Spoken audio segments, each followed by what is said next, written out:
சரியான போக்குவரத்து வசதிகளோ செல்லிடப்பேசிகளோ இல்லாத காலத்தில் தான் நினைத்த நாடுகளுக்கு தனியாக சென்று வந்தாள் அவ்வை.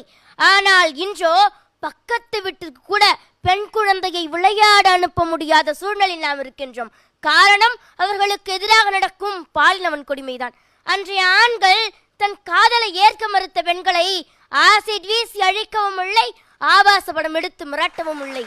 ஆனால் இன்றோ கள்ளிப்பாலில் தப்பித்த குழந்தைகள் எல்லாம் திணறுகிறது கள்வர்களின் காமத்துப்பாலில். மங்கையராய் பிறப்பதற்கு நல் மாதவம் புரிந்திட வேண்டும் என்றால் இப்பெண்கள் எத்தவம் புரிந்தினரோ மகாபாரதத்திலிருந்து இன்று முறிந்து கொண்டுதான் இருக்கிறது பாஞ்சாலியின் சேலை.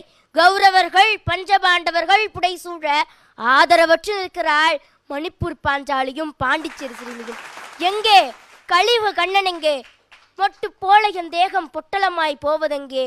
வரம் வாங்கி வந்த என் தேகம் வாய்க்காலில் போவதெங்கே என்று சொல்லி பாண்டிச்சேரி சிறுமி அழுவது என் காதில் கேட்கிறது. இந்தியாவே கொந்தளிக்கிறது கொல்கத்தாவில் நடந்த கொடூரத்தால். இந்த கொடியவர்களை மிருகத்திற்கு ஒப்பாக கூறுவர். ஆனால் எந்த ஒரு மிருகமும் தன் இனக்குட்டியிடம் தன் இச்சை தீர்த்து கொள்வதில்லை. அன்று 2 வயது 3 வயது குழந்தைகளுக்கெல்லாம் திருமணம் செய்து வைத்து ஒருவேளை அந்த பெண் குழந்தையோட கணவன் இறந்துட்டானா அந்த குழந்தையை உடன்கட்டை ஏற செய்தது. அந்த குழந்தை அந்த தீயை கண்டு பயந்து பின்னோக்கி ஓடி வரும் பொழுது புணத்தை எரிப்பவன் அந்த குழந்தை அடித்து துன்புறுத்தி தீயில் போடுவானாம். ஐயகோ, என்ன ஒரு கொடுமை இது! அன்று உடன்கட்டை ஏற்று உயிருடன் சிதைக்கப்பட்டார்கள், இன்று உயிருள்ளவரை சிதைக்கப்படுகிறார்கள் பெண்கள். பெண்ணே, பொறுத்தது போதும், பொங்கி எழு. இல்லை என்றால் இனி பிறக்கும் பெண் சிசுவெல்லாம் கதறி கதறி கேட்கும் கள்ளிப்பால் கொடி என்று. தெருவெல்லாம் சாராயம், இணையத்தில் ஆபாசம், பெண்களின் சதையை வைத்தே சகலமும் வியாபாரம், போஷாக்குடன் போதைப் பொருள் வியாபாரம். இவற்றை தடை செய்தாலே பாதி குற்றங்கள் குறைந்துவிடும். இக்குற்றவாளிகளுக்கு கடுமையான தண்டனைகள் வழங்க வேண்டும். அதை பார்க்கும் ஒவ்வொரு ஆணுக்கும் பெண்களை தவறாக பார்க்கும் எண்ணமே வரக்கூடாது. இது மட்டும் தீர்வாகாது. பெண்களுக்கு உடை கட்டுப்பாடும் கலாச்சார கல்வியும் வீட்டிலேயே வழங்கப்பட வேண்டும். பாடத்திட்டத்தில் பாலியல் கல்வி என்பதாக சுருக்காமல் பாலியல் நீதி கல்வியாக கற்பிக்க வேண்டும்.